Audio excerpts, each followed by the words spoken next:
That seems irresponsible for the chairman of the Judiciary Committee, doesn't it? Representative Chip Roy tried to jump in. Mr. Chairman, if I may, the gentle lady is badgering. I'm questioning Representative Roy. Jasmine Crockett shot back firmly. The same way Mr. Jordan questions witnesses, except I'm using actual facts and law, not made-up cases and missing statutes. She pivoted sharply to Chairman Jim Jordan. Let's discuss your Fifth Amendment claims. You've repeatedly said that January 6th defendants are being compelled to incriminate themselves. Can you name a single defendant who has been forced to testify against themselves? Jordan fumbled, flipping through papers. The conditions of pretrial release.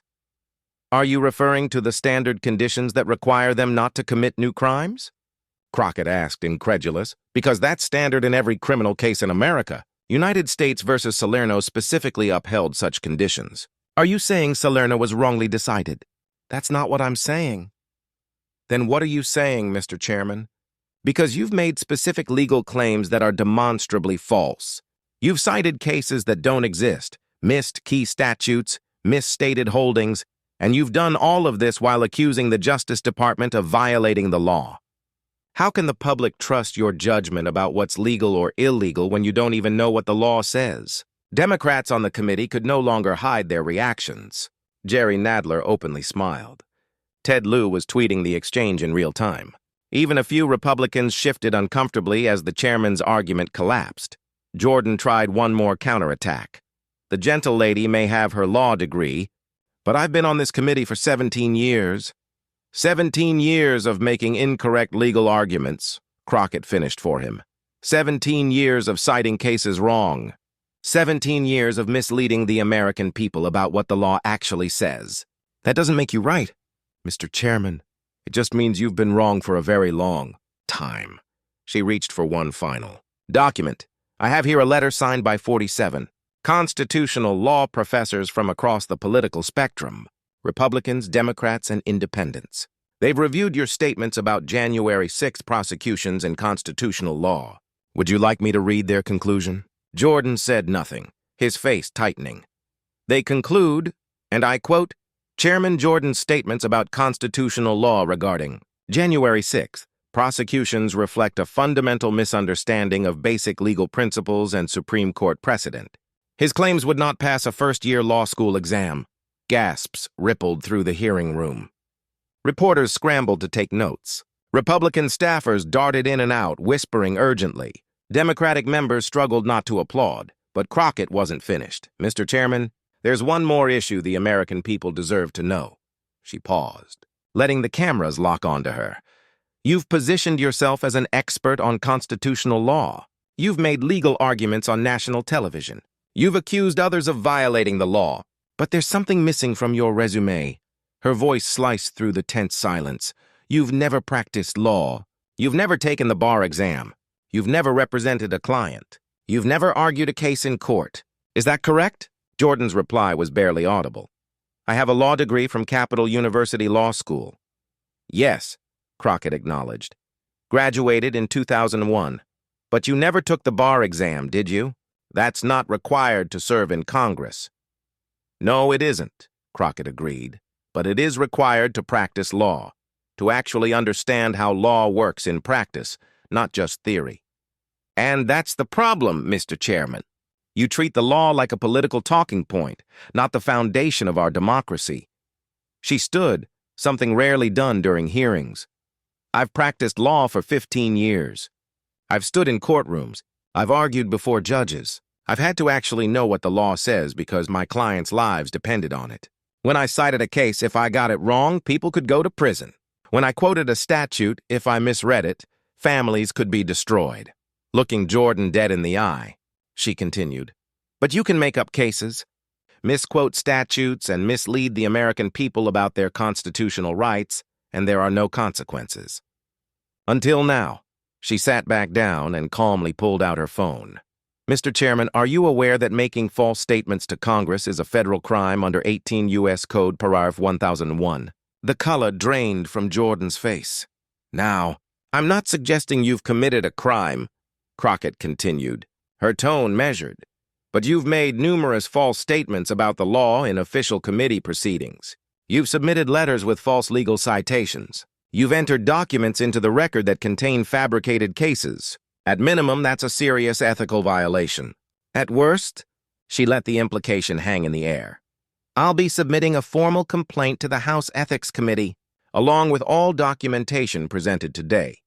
43 false or misleading statements about the law, 16 missed statutes, 9 miscited cases, and 1 completely fabricated citation. The Republican side of the committee descended into quiet panic. Jim Jordan looked as if he had been physically struck, his mouth opening and closing with no words coming out. But here's what really matters, Mr. Chairman, Crockett said, her voice now softer but even more devastating. This isn't about embarrassing you. It's about the integrity of this institution. When the Judiciary Committee makes legal arguments, the American people should be able to trust that those arguments are based on actual law, not fiction. When we accuse law enforcement of wrongdoing, it should be grounded in real violations, not imaginary constitutional principles. She turned directly to the cameras. To the American people watching this, you deserve better. You deserve leaders who tell you the truth about the law even when that truth is inconvenient. You deserve a Judiciary Committee that actually understands the judiciary. Crockett raised one final document. Mr. Chairman, I have here a proposed resolution. It calls for mandatory continuing legal education for all Judiciary Committee members, 4 hours per month, taught by actual legal scholars on basic constitutional law and statutory interpretation. Will you support this resolution? Jordan finally found his voice weak and uncertain. That's not how Congress works. No, Mr. Chairman, Crockett replied. That's not how Congress has worked.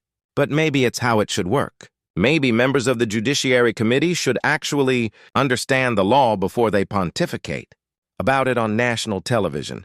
The forgotten witness, the Deputy Attorney General, finally spoke. If I may, Representative Crockett, I want to thank you for clarifying the actual law. The Justice Department has been frustrated by the misrepresentations of our work, and your corrections are appreciated, Jordan exploded. The witness is not here to editorialize, neither is the chairman. Crockett fired back. Yet you've spent 17 years editorializing about law you don't understand. At least the witness actually knows what he's talking about. Representative Adam Schiff, barely concealing a grin, asked for recognition. Mr. Chairman, I move that Representative Crockett's documentation be entered into the official record. Seconded, Jerry Nadler said immediately. Parliamentary procedure left Jordan no escape. All in favor of entering the documentation into the record? Schiff called. Every Democrat raised a hand, and so did 2 Republicans. Ken Buck and Nancy Mace. Even members of Jordan's own party couldn't defend him.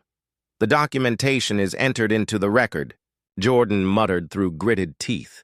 Crockett leaned forward. Mr. Chairman, I have one final question. Given what we've established today about your misunderstanding of basic legal principles, will you apologize to the January 6th defendants whom you've misled about their legal rights? Some of them have made legal decisions based on your false statements. Don't you think you owe them an apology? It was the masterstroke.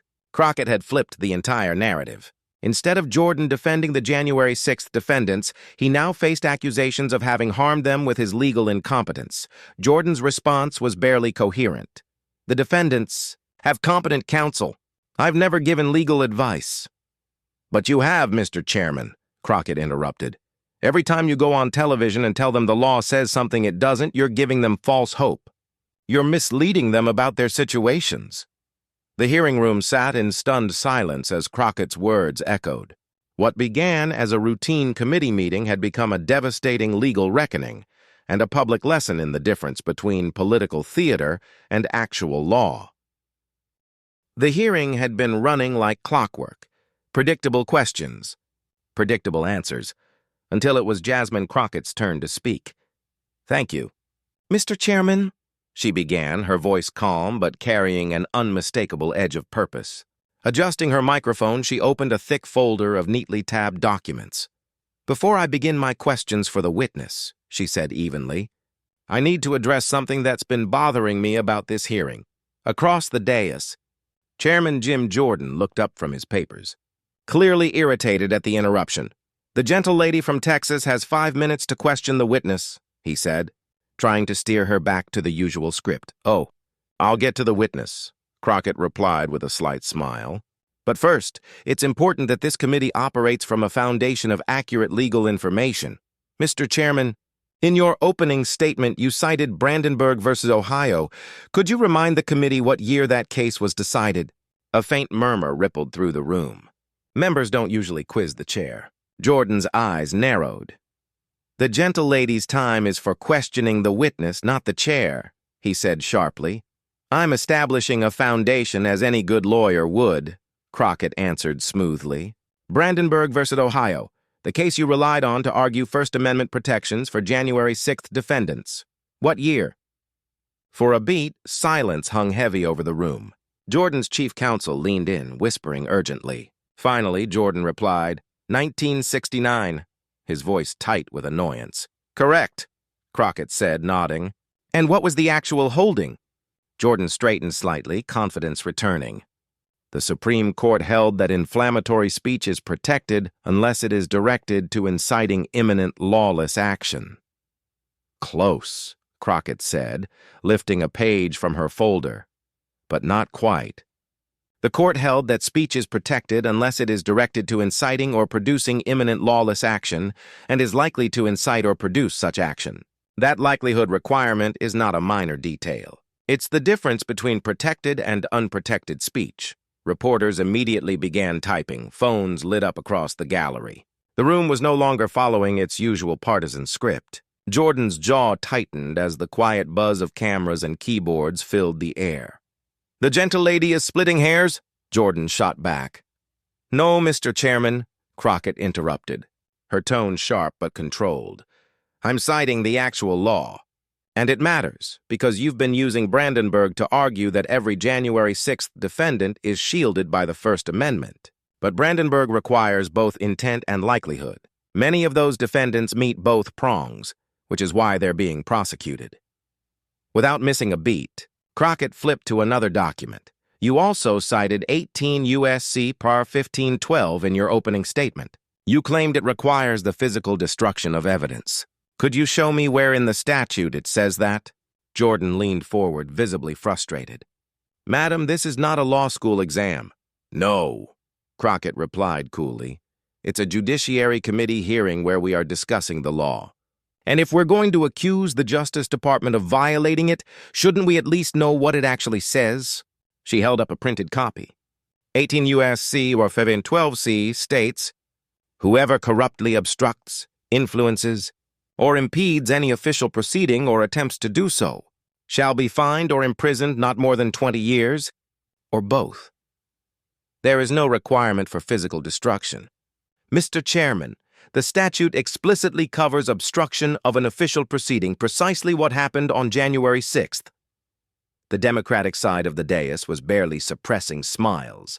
Across the aisle, Republicans shifted uneasily. Jordan's face flushed deep red. And one more thing, Crockett continued, her voice steady.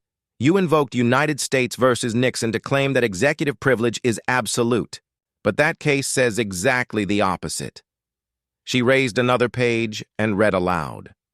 Neither the doctrine of separation of powers nor the need for confidentiality of high-level communications, without more, can sustain an absolute, unqualified presidential privilege of immunity from judicial process under all circumstances.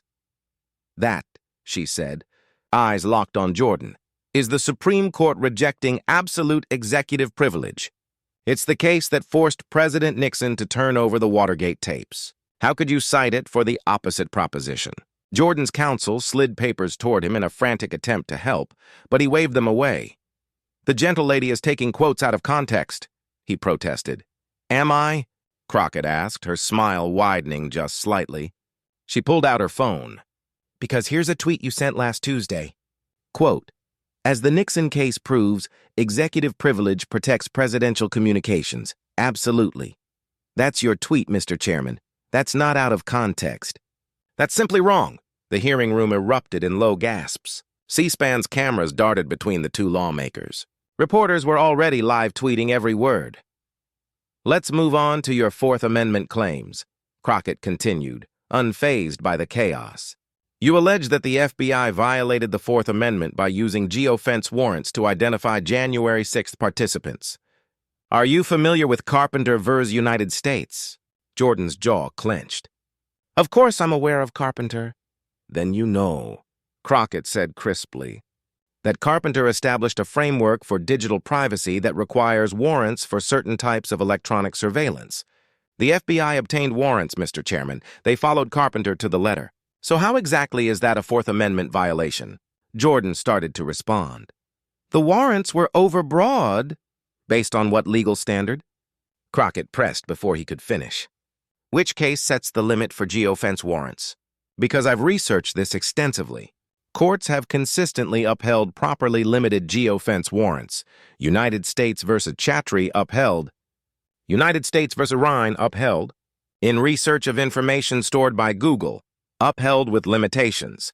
These warrants met those limitations. Her voice never wavered. But here's what really concerns me, Mr. Chairman. In your letter calling for this hearing, you cited a case called Thompson versus Louisiana. You said it stood for the proposition that warrantless searches are categorically unconstitutional. Crockett paused deliberately, letting the silence settle over the room. There's just one problem with that citation. The chamber fell absolutely still. Thompson vs. Louisiana, Crockett said slowly, does not exist. An audible gasp swept across the gallery. There's Thompson versus Louisiana from 1984, about crime scene searches, she continued, and Louisiana versus Thompson from 1990 about jury instructions. But there is no case called Thompson versus Louisiana that says what you claimed. You made it up! Jordan's face turned from red to deep purple. The gentle lady is mistaken, he barked. Am I? Crockett replied, lifting a thick-bound volume. This is the United States reports for the years you referenced. Would you like to point me to where Thompson versus Louisiana appears? Because I've checked Westlaw, Lexis, Google Scholar, and even the Supreme Court's own database. It doesn't exist. Republican Representative Matt Gaetz jumped in, desperate to break the momentum. Point of order, Mr. Chairman. The gentle lady's time has expired. Crockett glanced at the clock. She still had 30 seconds left, but she didn't need them. I yield back the balance of my time, she said, closing her folder with a soft thud. But I reserve the right to continue this line of questioning in the next round. The room buzzed with barely contained energy as the committee recessed for 5 minutes. Everyone knew it wasn't for a bathroom break, it was to give Jordan time to regroup. Conservative commentators were already scrambling online to spin the exchange, but the clip of Crockett's takedown was spreading faster than they could react. Within minutes, Crockett destroys Jordan was trending nationwide. When the hearing resumed, Jordan returned with a tighter grip on his notes and a carefully prepared stack of talking points. But Crockett wasn't finished. Mr. Chairman, she began as her next turn started, during the break your staff appears to have provided you with some responses to my earlier questions. Would you like to correct any of your previous statements about the law? Jordan's knuckles whitened around his microphone. The gentle lady from Texas seems more interested in playing law professor than addressing governmental overreach, he said bitterly. On the contrary, Mr. Chairman, Crockett replied evenly, I'm very interested in governmental overreach, including when the chairman of the Judiciary Committee overreaches by making false statements about the law to justify a political narrative. That's a form of governmental overreach too, isn't it? She opened yet another folder. Let's talk about your claims regarding the 14th Amendment. You said in your opening that the Due Process Clause requires a jury trial for all federal defendants. Could you point me to the Supreme Court case that establishes that principle? Jordan shuffled papers. The Sixth Amendment guarantees the right to a jury trial. That's not what you said, Crockett countered instantly. You specifically invoked the 14th Amendment's Due Process Clause, and you claimed it applies to all federal defendants. But that's simply not true. Louisville, United States holds that petty offenses carrying less than 6 months' imprisonment do not require jury trials. District of Columbia versus Clancy says the same. You know that, don't you? The January 6th defendants aren't charged with petty offenses, Jordan protested. Some of them are, Crockett fired back without hesitation. The House Judiciary Committee hearing room fell into a heavy silence. Jim Jordan, the veteran congressman from Ohio who had dominated these chambers for more than a decade, sat frozen in his chair. His face, usually flushed with righteous anger during his famous rapid-fire interrogations, had turned pale. Across from him, Representative Jasmine Crockett of Texas held a thick stack of documents. Her voice sliced through the tension like a blade. "Mr. Chairman," she said, steady and clear, "you've been wrong about the law this entire time, and I have the receipts to prove it." What happened over the next 20 minutes would become the most watched congressional moment of the year. Within 48 hours, the video would rack up more than 50 million views, replayed on every major network for weeks. And Jim Jordan, the man who had built his career on aggressive legal arguments, was about to face the most devastating public takedown of his political life. But before we dive into how a freshman Congresswoman from Dallas dismantled one of the most powerful Republicans in Congress, make sure to hit the subscribe button and ring the notification bell. Because what you're about to witness isn't just political theater, it's a masterclass in preparation meeting opportunity. And if you're watching from Texas, Ohio, or anywhere else in America, drop your state in the comments below. Let's see who's tuning in for this explosive showdown. The stage was set. This hearing wasn't supposed to be a threat to Jim Jordan. He had called it himself, aiming to grill Attorney General Merrick Garland about what he called the weaponization of the justice system. Jordan and his staff had prepared for weeks, compiling thick binders of evidence and talking points. Fox News had already booked him for 3 primetime interviews that evening to celebrate his expected victory. But Jordan made a critical mistake. He underestimated Jasmine Crockett. The morning began like any other high-profile Judiciary Committee session. Cameras were rolling. Reporters, political staffers, and members of the public packed the gallery after lining up since dawn. Everyone came expecting another Jim Jordan spectacle. Jordan loved these moments. For more than a decade, he had turned hearings into viral showdowns, blistering Democrats, challenging witnesses, and creating clips that lit up conservative media for days. Yet as Jasmine Crockett entered the room at 9:45 a.m., 15 minutes early, something felt different. While other members chatted with staff or scrolled their phones, Crockett sat quietly, reviewing a thick folder of legal documents. She had arrived at her office at 5 a.m., double-checking every citation, every case reference, every fact. "You sure about this?" her chief of staff asked at 7 a.m., glancing at the aggressive line of questioning she had planned. "Jordan thinks because I'm new, because I'm young, because I'm from Texas, that I don't know constitutional law," Crockett replied. "He's about to learn differently." The players, too, grasped the magnitude of what was about to unfold. You need to understand the two people at the center of it all. Jim Jordan entered Congress in 2007 after a stint as a wrestling coach at Ohio State University. He built his brand as the Republican Party's most relentless interrogator. When conservatives needed someone to attack witnesses and dominate hearings, they called on Jordan. His rapid-fire questioning, ability to speak without notes, and willingness to interrupt made him a conservative media darling. At 60 years old and with 17 years in Congress, he had never lost a major confrontation, never been fact-checked successfully in real time, and never been forced to back down. His YouTube clips drew millions of views, and his fundraising emails, fueled by his hearing performances, raised millions of dollars. Jordan also styled himself as a constitutional expert despite never practicing law. He earned a law degree from Capital University, but never took the bar exam. Still, he spoke with absolute authority about constitutional issues, rattling off case names and statutes that few dared to challenge. Jasmine Crockett was everything Jordan was not. At 38 years old, she was a freshman member of Congress, elected in 2022. Before Washington, she spent more than a decade as a civil rights attorney in Texas, actually arguing and winning cases in real courtrooms. Unlike Jordan, Crockett had faced hostile judges and aggressive opposing counsel. She lacked Jordan's seniority, media machine, and fundraising power, but she possessed something he had forgotten to fear: real legal expertise. Crockett graduated from Rhodes College, earned her law degree from the University of Houston Law Center, and built her reputation on painstaking legal preparation. For months, she quietly studied Jordan's hearings, taking notes every time he misquoted a statute or twisted a precedent. He's been getting away with this because no one wants to look like they're attacking him personally, she told her team a week before the hearing. But this isn't personal. This is about the law, and the law matters. The high stakes.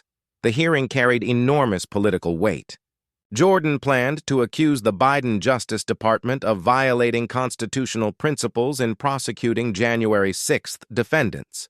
He wanted to portray the DOJ as a rogue agency targeting conservatives, a narrative perfect for his base and potentially damaging to Democrats. But Crockett had done her homework. She read every case Jordan cited in his opening letters. She checked every statute he referenced. She consulted constitutional scholars, former federal prosecutors, and legal experts. What she found was shocking. Jordan was fundamentally wrong about basic legal principles. Not just in interpretation, but in the actual text of the law, a room built for drama. The hearing room followed its traditional horseshoe layout, with members seated by seniority. Jordan, as chairman, occupied the central, slightly elevated seat. Crockett, a freshman, sat near the end of the Democratic side, a physical reminder of the power dynamic. But positioning wouldn't matter. Crockett had something far more powerful: evidence. She brought printed copies of the statutes Jordan had misquoted, screenshots of his tweets making false legal claims, and transcripts of previous hearings where his statements contradicted settled law. She even carried a well-worn copy of Black's Law Dictionary, sticky notes marking the definitions Jordan had twisted. The press gallery brimmed with reporters expecting another Jordan show. Conservative outlets prepared to capture his triumph. Liberal outlets hoped for a slip-up. No one expected what was about to happen. Jordan strikes first at exactly 10 young a.m. Jordan banged the gavel. He wore his trademark outfit: white shirt, no jacket, yellow tie slightly loosened, his fight uniform. He looked confident, almost cocky, as he began his opening statement. "Ladies and gentlemen," Jordan said, his Ohio accent sharpened with indignation, "we are here to discuss one of the most important issues facing our democracy: the weaponization of our justice system against political opponents. What we have seen from this administration is unprecedented. They have violated the First Amendment, the Fourth Amendment, the Fifth Amendment, and the 14th Amendment in their zealous persecution of American citizens." For 10 minutes, he rattled off case names, statutes, and constitutional provisions. To most observers, it sounded impressive, like a seasoned prosecutor delivering a closing argument. Jordan spoke without notes, quoting Supreme Court cases and sections of the U.S. Code, painting a picture of a Justice Department running wild. But Jasmine Crockett wasn't impressed. As Jordan spoke, she filled page after page with notes. Nearly everything he said was wrong, not just debatable, but factually and legally false. He cited cases that said the opposite of what he claimed. He invented constitutional principles that simply didn't exist. When Jordan finally finished, he looked satisfied. He believed he had set the narrative that would dominate the news cycle, the calm before the counterattack following protocol. Jordan recognized Ranking Member Jerry Nadler for his opening statement. Nadler defended the Justice Department and challenged Jordan's accusations, a solid, expected response. The room settled into the familiar partisan rhythm. Republicans attack, Democrats defend. Then it was time for member questions. 5 minutes each, alternating between parties. This was Jordan's favorite part, where he typically delivered his most viral blows. The first few rounds followed the script. Republicans attacked. Democrats defended. The witness, a deputy attorney general, held steady but offered nothing explosive. And then it was Jasmine Crockett's turn.